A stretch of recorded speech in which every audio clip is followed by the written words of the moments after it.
বান্দা যখন সেজদা করে তো আল্লাহ তাআলা তার পিঠে মাথায় এভাবে হাত বুলায় দেয়, আদর করে। আল্লাহ আদর করে, আল্লাহর কুদরতি পায়ে সেজদা দেয়, মালিক তখন আদর করে দেয়, পিঠে মাথায় হাত বুলায় দেয়। আল্লাহ ডেকে বলে, আনিস আমারে সেজদা করছো না, ইরফা রাসা, উঠো, মাথা উঠো, ওঠো, বসো বসো।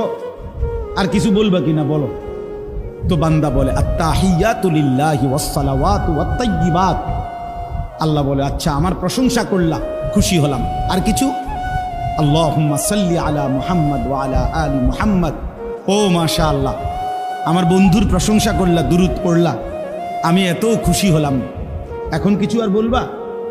তো বান্দা বলে, আল্লাহ সেজদা দিয়ে আপনার কাছে আসলাম, আপনার প্রশংসা করলাম, আপনার বন্ধুর দুরূদ পড়লাম, একটা উদ্দেশ্য আছে, মাকসাদ আছে। কি মাকসাদ, কি উদ্দেশ্য? আল্লাহুম্মা ইন্নী যালামতু নাফসি যুলমান কাসীরা।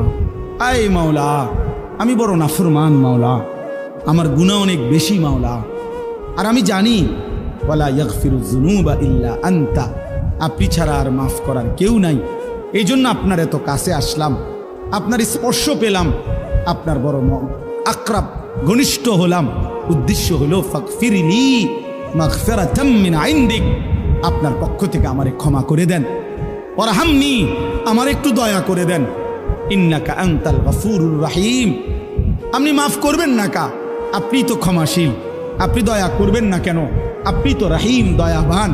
আল্লাহ বলে, কস কিরে বান্দা, এত আদর করে বললে মাফ না করি কেন? হ্যাঁ, কি কইছেন এখন? আল্লাহু আকবার।